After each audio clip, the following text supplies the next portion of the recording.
नमस्कार दोस्तों, आज की वीडियो में हम बात करने वाले हैं द इंडियन कॉन्स्टिट्यूशन यानी भारत के संविधान के बारे में। हमारा संविधान 26 जनवरी 1949 को बन करके तैयार हो गया था। इसको बनने में टोटल 2 साल 11 महीने और 18 दिन का वक्त लगा था। फाइनली जब हमारा संविधान बनकर तैयार हो गया तो इसको कार्य में लाने के लिए 1 साल का वक्त लगा, यानी 26 जनवरी 1950 से ये लागू हो गया पूरे देश के अंदर।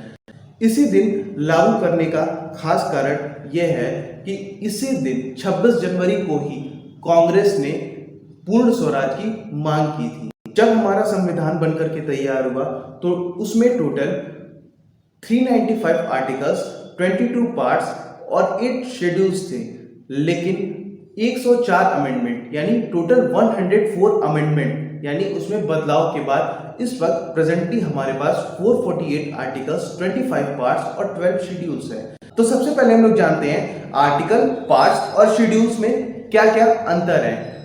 अगर हम लोग बात करें इंडियन कॉन्स्टिट्यूशन की तो हमारा कॉन्स्टिट्यूशन अलग अलग पार्ट्स में बटा हुआ है। हर एक पार्ट किसी स्पेसिफिक चीज को डिफाइन करता है। For example part second citizenship को डिफाइन करता है, ठीक है। तो पार्ट सेकंड के अंदर जितने भी रिलेटेड प्रोविजंस होंगे सिटीजनशिप से रिलेटेड, वो सारी चीजें इसके अंदर आर्टिकल्स के फॉर्म में लिख दी गई हैं। अगर हम शेड्यूल्स की बात करें तो शेड्यूल्स हमारे कुछ विशेष प्रावधान हैं, मतलब स्पेशल चीजें हैं जो कॉन्स्टिट्यूशन में नहीं डिफाइन की गई हैं। फॉर एग्जाम्पल हमारा पहला आर्टिकल है name of territory and union, यानी पहले part the union and the states का जो पहला आर्टिकल है name of territory and union. लेकिन ये आर्टिकल ये तो बता रहा है कि यूनियन और टेरिटरीज के नेम्स रहेंगे, लेकिन कौन कौन सी टेरिटरीज हैं, कौन से स्टेट्स हैं, इन सारी चीजों के बारे में ये नहीं डिफाइन करता है। तो ये कौन कौन से स्टेट्स हैं, ये सारी इंफॉर्मेशन हमें शेड्यूल में देखने को मिलती है। तो इन सारे शेड्यूल्स को एक बार हम यहाँ पर डिस्कस करने वाले हैं। तो सारे शेड्यूल्स आपको यहाँ पर बगल में स्क्रीन पर दिख रहे होंगे। साथ ही में इन सारे शेड्यूल्स को याद करने की ट्रिक भी इसमें हम सीखेंगे, और सारे पार्ट्स कैसे याद रख सकते हैं इनकी भी ट्रिक हम इसी वीडियो में सीखेंगे। तो पहले शेड्यूल में हम लोग बात करते हैं स्टेट और यूनियन टेरिटरीज की नेम के बारे में और उनकी बाउंड्रीज कहाँ तक हैं। अगर बात करें दूसरे शेड्यूल की तो इसमें जो भी स्पेशल पावर दी गई है प्रेसिडेंट को, गवर्नर को, स्पीकर को, जो लोकसभा और राज्यसभा के स्पीकर्स हैं, सुप्रीम और हाई कोर्ट के जजेस को जो स्पेशल पावर्स दी गई हैं और जो उनकी सैलरी है, इन सारी चीजों के बारे में डिटेल इन्फॉर्मेशन अगर हम देखें तो वो हमें शेड्यूल 2 में देखने को मिलती है। शेड्यूल 3 की अगर हम बात करें तो वहीं पर ओथ एंड प्रोमिसेस, शपथ ग्रहण और उस दौरान जो भी प्रोमिसेस की जाती हैं उन सारी चीजों के बारे में डिटेल इन्फॉर्मेशन देखने को मिलता है। शेड्यूल 4 की बात करें तो राज्यसभा के एमपी और यूनियन टेरिटरीज की डिटेल यहाँ पर हमें देखने को मिलती है। अगर शेड्यूल 5 की हम बात करें तो उसमें शेड्यूल एरियाज और शेड्यूल ट्राइब्स एडमिनिस्ट्रेशन, इनके बारे में हमें देखने को मिलता है, शेड्यूल एरियाज और शेड्यूल ट्राइब्स के बारे में। शेड्यूल 6 की बात करें, शेड्यूल 6 में हमें state of Assam, Meghalaya, Tripura, Mizoram, in states के बारे में हमें डिटेल में इंफॉर्मेशन मिलती है कि इनकी कहां तक सीमा है और इसे जो भी विशेष प्रावधान दिए गए हैं उन सारी चीजों के बारे में डिटेल में डिस्कशन है शेड्यूल 6 में। शेड्यूल 7 की अगर हम बात करें तो इसमें डिटेल लिस्ट बनी रहती है यूनियन और स्टेट पावर की, कि यूनियन के पास यानी सेंट्रल के पास कौन कौन सी पावर्स है और स्टेट गवर्नमेंट के पास कौन कौन सी पावर है। शेड्यूल 8 की बात करें तो ऑफिशियल लैंग्वेजेस, जो भी हमारी ऑफिशियल लैंग्वेजेस हैं उससे रिलेटेड सारे टर्म्स हमें इस शेड्यूल 8 में पढ़ने को मिलते हैं। शेड्यूल 9 की बात करें तो इसमें हमें कुछ एक्ट्स और रेगुलेशंस के वैलिडेशन के बारे में पढ़ने को मिलता है। शेड्यूल 10 की बात करें तो यहाँ पर कोई भी पार्टी की सदस्यता रद्द हो सकती है या फिर दी जा सकती है, इन सारी चीजों के बारे में डिटेल में इंफॉर्मेशन देखने को मिलता है। यहाँ तक कि डिस्क्वालिफिकेशन ऑफ एमपी और एमएलए भी यहाँ पर हमें देखने को मिलता है। अगर हम बात करें शेड्यूल 11 की तो यहाँ पर हमें यह देखने को मिलता है कि रिस्पॉन्सिबिलिटीज क्या है और पावर क्या है पंचायत सिस्टम की। शेड्यूल 12 की बात करें तो उसमें भी हमें यह देखने को मिलता है कि क्या क्या रिस्पॉन्सिबिलिटीज हैं और कौन कौन सी पावर्स दी गई हैं म्युनिसिपैलिटीज को। तो अब हम लोग देखेंगे इन सारे शेड्यूल्स को किस तरह से इजीली याद किया जा सकता है। तो इन 12 शेड्यूल्स को याद करने की ट्रिक आपके स्क्रीन के ऊपर दिख रही होगी। तो चलिए शुरू करते हैं। टीयर्स ऑफ ओल्ड पीएम, ठीक है, ये एक सेंटेंस है और इसे आपको बस याद कर लेना है। TEARS, tears of OF OLD old, PM, ठीक है। तो चलिए आइए शुरू करते हैं। T से टेरिटरीज, E से इमोलूमेंट्स, A से अफर्मेशंस, R से राज्यसभा, S से शेड्यूल एरियाज, O से अदर एरियाज, F से फेडरल स्ट्रक्चर, O से ऑफिशियल लैंग्वेज, L से लैंड रिफॉर्म, D से डिफेक्शन लॉज, P से पंचायत, M से म्यूनिसिपैलिटी। और ये हो गए आपके 12 शेड्यूल।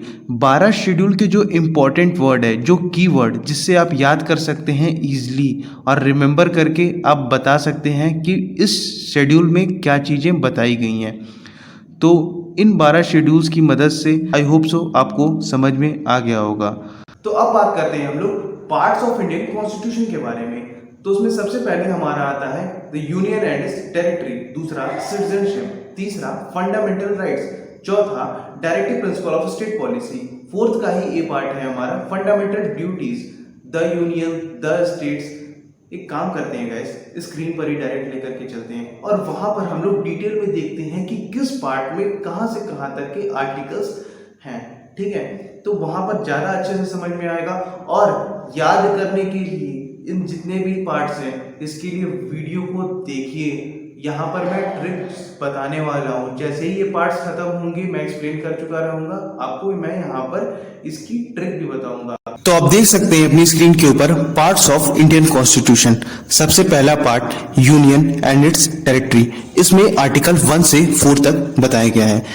पार्ट 2 में सिटीजनशिप के बारे में बताया गया है, आर्टिकल 5 से लेकर के 11 तक इसमें डिस्कशन किया गया है। पार्ट 3 में आता है फंडामेंटल राइट्स, कि क्या क्या हमारे फंडामेंटल राइट्स हैं, इसके बारे में हम लोगों ने डिटेल में इसमें डिस्कशन किया है, आर्टिकल 12 से लेकर के आर्टिकल 35 तक। पार्ट 4 में डायरेक्टिव प्रिंसिपल्स, आर्टिकल 36 से लेकर के आर्टिकल 51 तक। और पार्ट 4 का ही पार्ट है, पार्ट 4 का ही ये 4th पार्ट है यहाँ पे, फंडामेंटल ड्यूटीज, जिसमें आर्टिकल 51A में जहां पर इस फंडामेंटल ड्यूटीज के बारे में डिस्कशन किया गया है। पार्ट 5 में आप देख सकते हैं द यूनियन, जो कि आर्टिकल 52 से लेकर के 51। और पार्ट 6 द स्टेट, आर्टिकल 152 से लेकर के 237। आप देख सकते हैं मेजर आर्टिकल्स इन्हीं दोनों पार्ट्स में दिए गए हैं और ये दोनों बहुत इंपॉर्टेंट पार्ट्स भी हैं। अब देखते हैं repel by constitution, 7th amendment act 1956, ये हमारा पार्ट 7 है। पार्ट 8 में आप देख सकते हैं द यूनियन टेरिटरीज, इसमें आर्टिकल 239 से लेकर के आर्टिकल 242 तक डिस्कशन किया गया है।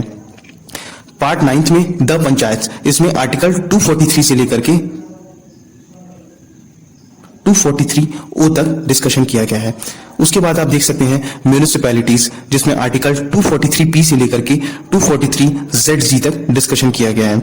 कोऑपरेटिव सोसाइटीज, आर्टिकल 243H से लेकर के 243ZT तक। Schedule and tribal areas, article 244 से लेकर के 244A तक। 11th relation between union and states, article 245 से लेकर के आर्टिकल 263 तक। Finance, property, contracts and suits, इसमें आर्टिकल 264 से लेकर के 300A तक। Trade, commerce, intercourse with in the territory of India, यानी अलग अलग टेरिटरीज में क्या क्या ट्रेड हो रहा है, इन सारी चीजों के रिलेशन में आर्टिकल 301 से लेकर के 307 के बीच में डिफाइन किया गया है। पार्ट 14 में हम लोग देख सकते हैं services under union and state, union और स्टेट्स में कौन कौन सी सर्विसेज रहेंगी, किस तरह की जॉब्स रहेंगी, क्या क्या इनके कार्य रहेंगे, इन सारी चीजों के बारे में आर्टिकल 308 से लेकर के आर्टिकल 323 तक डिस्कस किया गया है। और इसी का एक पार्ट है ट्रिब्यूनल्स, ट्रिब्यूनल्स मतलब न्यायपालिका, आर्टिकल 323A से लेकर के 323B तक इसमें डिस्कशन किया गया है। पार्ट 15 में इलेक्शंस के बारे में डिस्कशन किया गया है, जिसमें आर्टिकल 324 से लेकर के आर्टिकल 329A तक डिस्कशन किया गया है। फिर आते हैं पार्ट 16 के ऊपर, जिसमें special provisions relation to certain के क्लासेस। तो जो स्पेशल प्रोविजंस दिए गए हैं, फॉर एग्जांपल रिजर्वेशन और अदर सारी चीजें, जो कि जैसे माइनॉरिटीज का दर्जा दिया गया है कुछ रिलीजन्स को और कुछ कास्ट को, जैसे कि मतलब रिजर्वेशन और बाकी सारी जो बेनिफिट्स मिले हैं, उन सारी चीजों के बारे में जो भी स्पेशल प्रोविजंस दिया गया है, वो सारी चीजें इसमें यहाँ पर आर्टिकल 330 से लेकर के 342 तक देखने को मिलती है। ऑफिशियल लैंग्वेज की अगर हम बात करें तो आर्टिकल 343 से लेकर के 351 तक में देखने को मिलती है। इमरजेंसी प्रोविजंस, आर्टिकल 352 से लेकर के 360 तक। मिसलेनियस, मिसलेनियस ये हमें आर्टिकल 361 से लेकर के 367 तक देखने को मिलती है। 20th पार्ट में हमें अमेंडमेंट ऑफ कॉन्स्टिट्यूशन आर्टिकल 368 में देखने को मिलता है। 21st पार्ट में temporary, transitional and special provisions जो कि आर्टिकल 369 से लेकर के आर्टिकल 392 तक हमें देखने को मिलता है। और 22nd पार्ट में short title, commencement, authoritative text in Hindi and repeals, ये सारी चीजें हमें आर्टिकल 393 से लेकर के आर्टिकल 395 तक देखने को मिलता है। अब आते हैं इन सारे आर्टिकल्स को याद करने की ट्रिक के ऊपर। तो गाइज अब हम लोग पार्ट्स ऑफ कॉन्स्टिट्यूशन को याद करने के लिए जो ट्रिक है उसको देखने जा रहे हैं। तो यहाँ पर आपको करना क्या है, सिंपली बस 2 सेंटेंसेस को याद कर लेना है। पहला सेंटेंस ये है कि you can fly directly from US and UP to meet Shyam and Ram. ठीक है, ये हमारा पहला सेंटेंस होगा। दूसरा सेंटेंस क्या है, fruit taste sweet to eat, so on eat Maggi as tasty snack. ये हमारे 2 सेंटेंसेस हैं और ये 2 सेंटेंसेस बस एक बार आपको याद हो जाएंगे तो आप जितने भी पार्ट्स हैं उसको रिलेट करके आप आसानी से रिमेंबर कर सकते हैं। जैसे कि यहाँ पर आप देख सकते हैं यू का इस्तेमाल करके यहाँ पे हम लोग यूनियन लिखे हैं, तो जो भी इसके पहले लेटर हैं, you can fly directly from US and UP, तो ये जो भी पहले लेटर्स हैं इनका इस्तेमाल हम लोग करेंगे यहाँ पर और इसी की मदद से हम लोग यहाँ पर जो हमारे 22 पार्ट्स हैं उसको हम लोग रिमेंबर रख सकते हैं। तो जैसा कि आप देख सकते हैं यू का इस्तेमाल करके यहाँ पर यूनियन हो गया है, कैन का सी इस्तेमाल करके यहाँ पे सिटीजनशिप हो गया है, फ्लाई का एफ पहला वर्ड देखिए इस्तेमाल किए हैं हम लोग और यहाँ पे फंडामेंटल हो गया है, डायरेक्टली का डी यहाँ पे इस्तेमाल करने के बाद यहाँ पे डायरेक्टिव हो गया है, फ्रॉम का एफ यहाँ फंडामेंटल हो गया है, यहाँ पे U union, S state and amendment, U union, P panchayat, meet के एम का इस्तेमाल करके यहाँ पे म्यूनिसिपैलिटी हो गया है, शाम के एस का इस्तेमाल करके यहाँ पे शेड्यूल्ड ट्राइब हो गया है, राम के आर का इस्तेमाल करके यहाँ पे रिलेशनशिप हो गया है, फ्रूट के एफ का इस्तेमाल करके यहाँ पे फाइनेंस हो गया है, टेस्ट के टी का इस्तेमाल करके यहाँ पे ट्रेड हो गया है, स्वीट के एस का इस्तेमाल करके यहाँ पे सर्विस हो गया है, टू के टी का इस्तेमाल करके यहाँ पे ट्रिब्यूनल्स हो गया है, उसी तरह से ईट के ई का इस्तेमाल करके इलेक्शन हो गया है, एस का स्पेशल हो गया है, ओ का ऑफिशियल हो गया है, ई का इमरजेंसी हो गया है, एम का मिसलेनियस हो गया है, ए का अमेंडमेंट हो गया है, टी का टेम्परेरी हो गया है, एस का शॉर्ट हो गया है। तो यहाँ पे आप देख सकते हैं कि जो भी आपके 22 पार्ट्स हैं उनको बेसिकली आप इसी तरह से बहुत आसानी से आप याद कर सकते हैं इसी ट्रिक का इस्तेमाल करके। थोड़े समय बाद आपको ये जितने पार्ट्स हैं वो सारे बाय हार्ट हो जाएंगे, फिर उसके बाद आपको इन ट्रिक्स की बहुत जरूरत नहीं पड़ेगी।